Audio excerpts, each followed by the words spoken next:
교우 여러분, 한 주간 평안하셨습니까? 오늘은 2025년 대림절을 시작하는 첫 번째 주일입니다. 해마다 이맘때 맞이하게 되는 이 대림절은 기다림의 절기라고 말할 수가 있습니다. 여러분은 어떤 바라는 바와 소망하는 바를 가지고 대림절을 시작하고 계십니까? 저는 오늘 말씀을 통해 여러분에게 조금 도전을 드리려고 합니다. 여러분이 품고 있는 소망과 오늘 말씀이 우리에게 제시하는 소망이 같은 방향으로 향하고 있는지 함께 생각해 보시면 좋겠습니다. 특별한 생각 없이 오늘 대림절을 첫 주일을 맞이하셨다고 하더라도 이제부터 한번 같이 생각해 보시면 좋겠습니다. 해마다 나는 어떤 기다림의 자세로 대림절을 보내왔던가? 올해는 어떤 기다림의 자세로 살아갈 것인가? 우리에게 이런 기다림은 필요한 것인가? 좋은 것인가? 질문해 볼 수 있으면 좋겠습니다. 오늘 설교의 제목은 기다림으로 걷는 빛의 길입니다. 오늘 본문 마지막 절인 2장 5절에 착안해서 대림절의 의미를 담아보았습니다. 2장 5절은 이사야 예언자가 주전 8세기에 이스라엘의 어두운 현실 속에서 하나님께서 주신 미래 비전을 보고 이스라엘 백성에게 절실하게 권면했던 말씀입니다. 이렇게 말씀하지요. 야곱 족속아 오라, 우리가 여호와의 빛에 행하자. 미래의 소망이 우리의 현실을 비추고 방향을 잡아주는 이 빛이 되니까 그 빛을 따라 오늘을 걸어가자라고 하는 절실한 목회적인 권면입니다.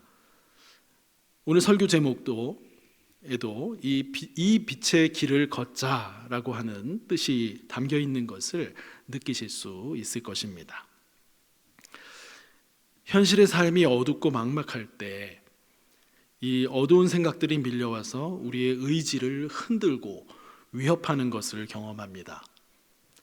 건강하고 밝은 생각과 의지가 생길 여지를 허용하지 않을 만큼 힘든 시기를 살게도 됩니다. 때로는 육체적으로, 정신적으로, 영적으로 시련과 방황의 시기를 만날 수도 있습니다. 만일 그때 참다운 희망의 빛이 발견되기만 하면 거기서부터 문제는 풀려나갈 수 있습니다. 왜냐하면 그것이 참된 빛이라면 그 빛은 우리를 위협하던 다양한 어두움을 몰아내는 힘이 있기 때문입니다. 현실은 아무것도 변한 것이 없는데 우리는 한 걸음씩 발을 내디딜 용기와 힘이 생긴 것을 보고 기뻐합니다. 그리고 그 빛을 때때로 바라보고 의식하면서 그저 한 걸음씩 앞으로 나아갈 때가 있습니다. 느리더라도 걸음 하나하나에 의미가 깃드는 은혜를 경험하게 되는 것이지요. 이 빛은 우리에게 은혜로 비추어집니다. 이사야 예언자의 시대는 여러모로 오늘 우리의 현실과 닮아 보입니다. 본문에 표현되고 있는 칼, 창, 전쟁 준비 등이 이스라엘의 국내외적인 현실이었습니다. 국가 간의 경쟁이 도를 넘었고 폭력과 침략과 전쟁의 위험성이 늘 존재하던 시기였습니다. 오늘 우리도 물리적 전쟁은 아니지만 국민 대다수가 철저하게 경쟁 사회 속에 내던져져서 살고 있습니다. 취업, 입시, 직장 내 경쟁도 치열하지만 SNS의 비교와 또 속도 중심의 이 문화 속에서 우리는 서로를 견제하며 지치고 고립되기 쉽고 그 결과 사회 전체에 심리적 혼란이 깊어지고 있습니다. 대외적으로도 전쟁과 침략이 있는 현실이고 또 확산될 위험성도 존재하는 그런 현실입니다. 이사야 예언자는 이러한 국가적 혼란과 개인적 두려움이 팽배했던 시기에 하나님으로부터 한 희망의 비전을 받습니다.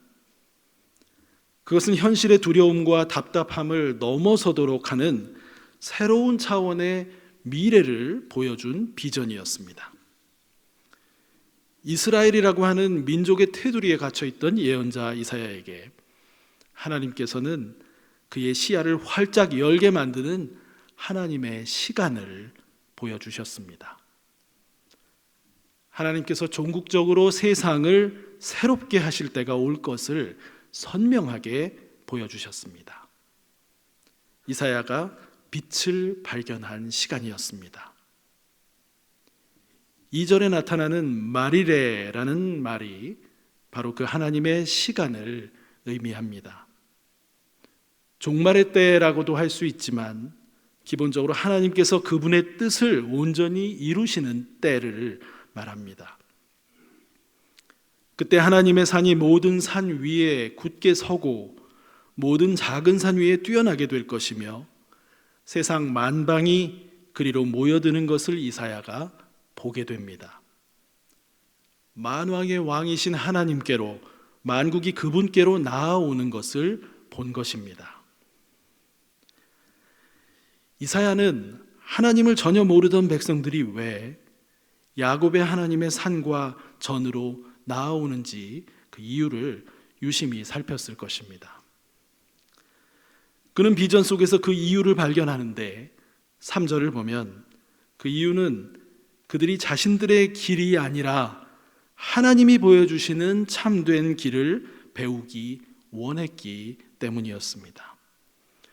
하나님이 보이시는 길, 그들은 그 길이 참된 길임을 결국에는 깨닫게 되었기 때문인데요. 그 참된 길을 배우는 것, 그보다 더 소중한 것은 세상 어디에도 없다라는 것을 깨달았던 것입니다. 비전 속에서 이사야는 이방 백성들의 입에서 이구동성으로 우리가 그 길로 행하리라 하는 다짐과 결단의 소리를 들었고 보았습니다. 그가 본 이방 백성 중에는 당시 이스라엘의 큰 위협이 되었던 아람 민족과 아시리아의 군대와 백성들도 있었을 것입니다. 그들의 입에서 여호와 하나님의 길을 배우겠노라고 하는 외침을 들은 이사야는 이스라엘이 처한 현실 상황에 대해서 지긋한 안도감과 함께 깊은 자신감을 얻게 됩니다. 이 두려움과 위협으로 가득 찬 현실에 매몰되어 살면 안 되겠구나 하며 깨닫게 됩니다. 참된 미래 소망을 붙잡고 하나님을 신뢰하며 힘차게 하루하루를 의미 있게 살아가야 함을 깨닫습니다. 이사야 예언자는 기뻤을 것입니다.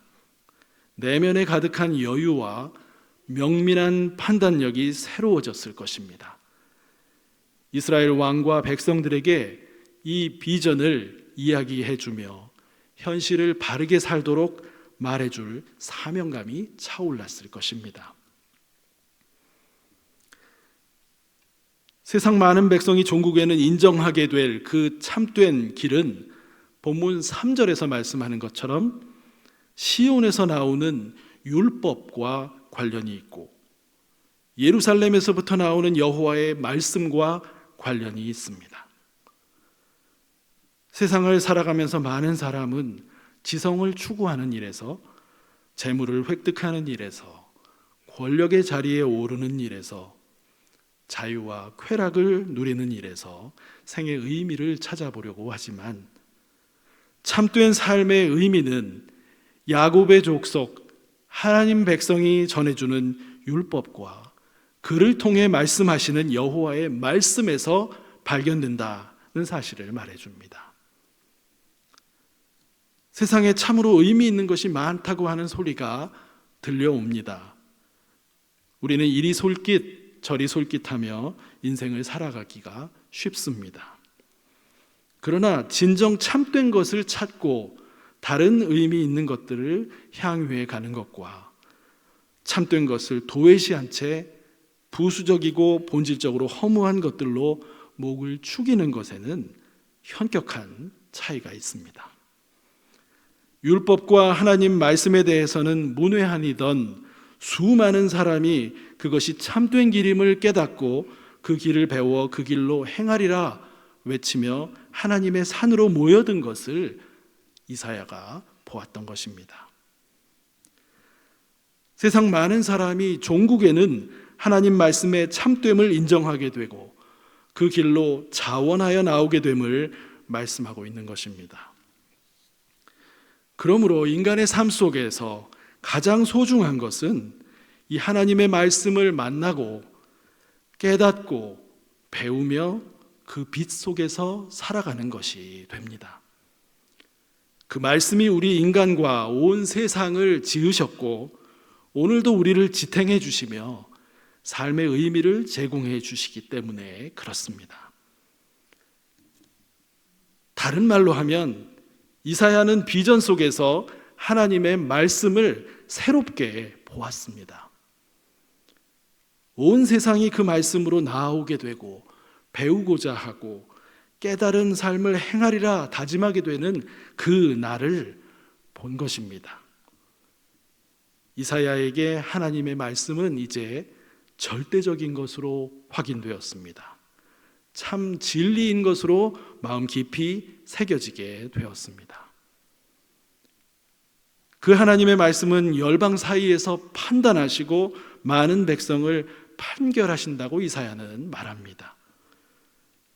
열국과 이방 여러 백성은 그 말씀이 지시하는 방향에 어울리는 삶을 살아야 하나님께 인정받는 판단과 판결을 받을 수 있다는 것을 알게 됩니다. 그 말씀과 함께 가는 삶을 살아야 함을 깨닫습니다. 그러면 이제 이 하나님 말씀의 참된 가치를 깨달은 그들이 이사야의 비전 속에서 취했던 삶의 자세를 주목해 보시기 바랍니다. 그날에 그들은 자신들의 칼을 쳐서 보습을 만들고 창을 쳐서 낫을 만들며 나라 간에 다시는 칼로 서로 치지 아니하고 다시는 전쟁을 연습하지 않게 될 것을 이사야의 비전이 보여줍니다. 이사야와 이스라엘이 처했던 당시에 그 현실의 가치관과 사고가 획기적으로 달라지고 뒤집혀진 것을 말해줍니다. 보습이 무엇입니까? 소가모는 쟁기에 달린 특수 목적의 쇠붙이 날을 말합니다. 씨앗이 뿌리 내리고 자라도록 땅을 깊고 부드럽게 갈아주는 목적으로 제작된 것이지요. 같은 쇠붙이 날이지만 전쟁에 사용되는 살상용 칼과 현격하게 다릅니다. 생명을 자라게 하기 위해 더 좋은 흙의 상태로 만들기 위해 제작된 쇠붙이입니다. 창을 낫으로 바꾸었다는 것은 적군을 살상하고 노획물을 수확하는 것이 아니라 곡식을 수확하는 일에 사용하고 생명을 보존하는 일로 삶의 방식이 바뀐 것을 의미합니다. 매일같이 전쟁을 연습하는 것이 일상이었는데 이제 더 이상 전쟁을 준비하거나 연습하는 것은 사라져버린 그날의 현실을 보여주고 있습니다. 사랑하는 교우 여러분, 이것이 바로 하나님 말씀의 능력입니다. 세상 만국에서 만민 중에 이 진리의 말씀을 듣고 나오게 하는 능력입니다. 다른 모든 가치 있는 것들이 이 말씀 앞에서는 고개를 숙이고 낮은 봉우리가 되어 절하게 됩니다. 이 말씀은 놀랍게도 온 세상을 평화의 나라로 변화시키는 능력이 있습니다. 다른 모든 세상 가치관을 상대화시키고 방향을 바꾸어 평화를 이루도록 인도합니다. 국가마다 성능 좋은 칼을 만들어서 주변 국가를 제압하고 자신의 명성을 높이며 지배 권력을 형성하고 온 세상을 제패하려는 야망으로 서로 위협하는 현실은 예나 지금이나 크게 다르지 않습니다. 이사야와 이스라엘은 그러한 현실에서 외세의 침공에 언제나 두려워하고 전전긍긍했습니다. 그러나 이사야가 본 비전은 나라마다 민족마다 칼을 보습으로 바꾸어 생명을 살리는 일에 기꺼이 진력하는 모습이었습니다. 자신이 가진 재능을 남을 제압하거나 눌러 이기고 자신을 높이는 일에 사용하는 것이 아니라 이웃을 섬기고 위로하고 생명을 살리는 일에 사용하는 일이 그 말씀을 따라 사는 일입니다. 그러한 삶이 종국의 하나님의 인정을 받게 되는 것은 자명하며 그렇게 이루어지는 최종의 모습은 새롭게 된 하나님 나라인 것을 깨닫게 됩니다. 하나님께서 주신 재능과 지식, 기술, 성품과 교양까지도 남을 제압하고 내가 높아지는 일에 사용하기보다 그 방향을 바꾸는 것을 말씀합니다. 남을 세워주고 격려해주고 일으켜주고 도와주고 꿈을 심어주고 말로 위로해주고 다양한 생명을 살리는 일을 하는 것, 그것이 그 말씀을 따라 사는 삶입니다. 오늘 본문 5절에서는 그것이 여호와의 빛에 행하는 삶이라고 말씀합니다. 여러분, 이사야가 본 비전의 핵심은 다시 한번 말씀드리지만 하나님의 말씀의 능력이었습니다.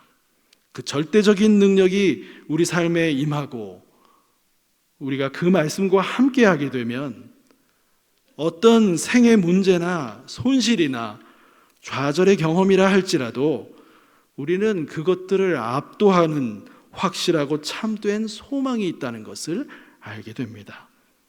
그리고 그 말씀과 함께 어두운 현실을 한 걸음씩 뚜벅뚜벅 헤쳐나갈 수 있게 됩니다. 이것은 그냥 이상적으로 하는 말이 아니라 실체가 분명하고 역사 속 수많은 증인에 의해 검증되어 온 참된 소망, 하나님의 말씀에 대한 소망입니다.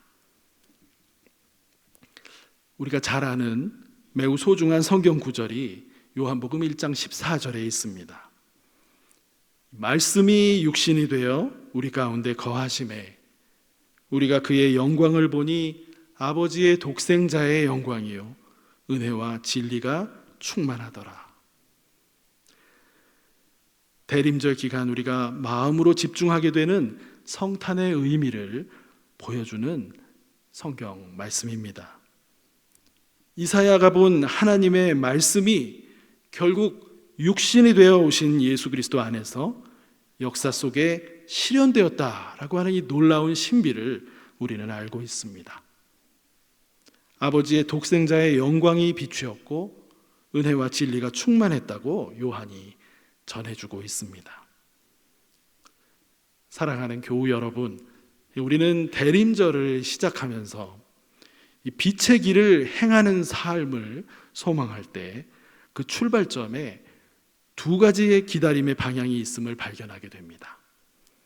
이 빛의 길은 우리의 의지나 힘으로 걸어가는 길이 아니라 바라보고 기다리며 그분을 의지해 걷는 길입니다. 첫 번째 기다림은 이미 이 땅에 오셨던 하나님의 아들의 오심을 깊이 기억하는 기다림입니다.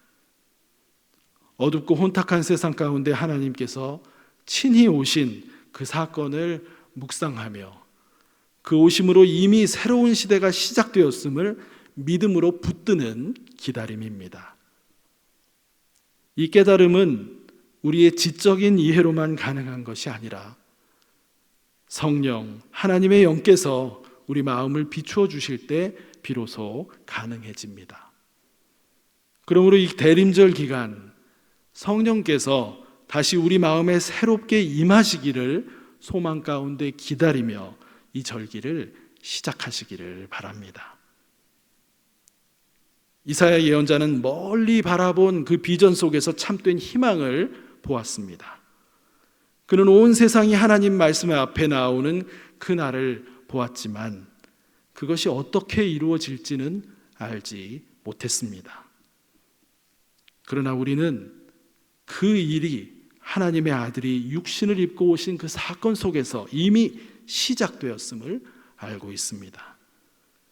성령께서 이 사실을 다시 깊이 확신하게 해주시고 우리 마음속에서 새롭게 조명해 주시기를 기다리는 이 계절이 되시기를 바랍니다. 그 기다림 자체가 대림절의 깊은 은혜입니다. 두 번째 기다림은 이렇게 이미 시작된 하나님의 구원이 아직 완성되지 않았음을 기억하는 기다림입니다. 우리 현실 속에는 여전히 넘어서야 할 문제들과 어둠이 존재합니다. 그러나 우리 안에 거하시는 성령께서는 이 세상이 결국 새 창조로 완성될 것을 분명히 가르쳐 주시는 분이십니다. 아직 온전히 드러나지 않은 하나님 나라의 샬롬의 이 하나님 나라가 반드시 올 것을 바라보며 그 소망 때문에 오늘을 포기하지 않는 기다림입니다. 이 소망의 기다림이 여러분 안에 더 분명하게 자리 잡아 현실을 딛고 빛의 길을 걷는 힘이 되시기를 바랍니다. 결국 대림절의 기다림은 이미와 아직이 함께 존재하는 기다림입니다. 이미 이 땅에 오신 하나님의 아들을 믿고 기억하며 아직 완성되지 않은 새 창조를 소망하는 그 기다림의 중심에는 하나님의 말씀이 서 있습니다. 세상을 창조하시고 사람이 되어 우리 가운데 오셨으며 십자가와 부활로 세상을 새롭게 하시는 그 하나님의 말씀이 우리 소망의 근거입니다. 사랑하는 여러분, 우리가 이 말씀의 사람이 되었다는 것은 인생 최고의 선물이자 축복입니다. 이 말씀 안에서 하나님께서 허락하신 삶의 은혜를 누리시고 어두운 현실 속에서도 이웃을 위로하며 풍족함 속에서도 말씀을 잊지 않고 생을 낭비하며 헛되이 살아가는 사람들에게 말씀의 생명을 전하는 우리가 되기를 소망합니다. 이 대림절 기간 하나님의 말씀 안에 더 깊이 머물며 삶의 자리에 작은 빛의 실천을 하나씩 이루어 가시는 저와 여러분 되시기를 간절히 소망합니다. 이 시간 주신 말씀을 생각하시며 잠시 동안 묵상으로 기도하시겠습니다.